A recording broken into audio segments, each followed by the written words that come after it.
Isa sa mga lugar na kilala na o maaaring napuntahan mo na sa Pantabangan ay yung tinatawag nilang Intang Lake. Dito mo makikita yung kanilang hanging bridge. Napunta ako rito ng umaga at talaga nga namang namangha ako.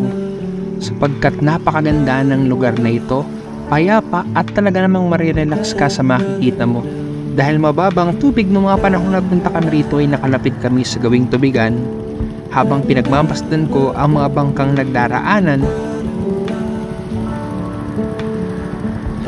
at lumalakad ako ay hindi ko mapigilan ang sarili ko na mapasabing napakaganda.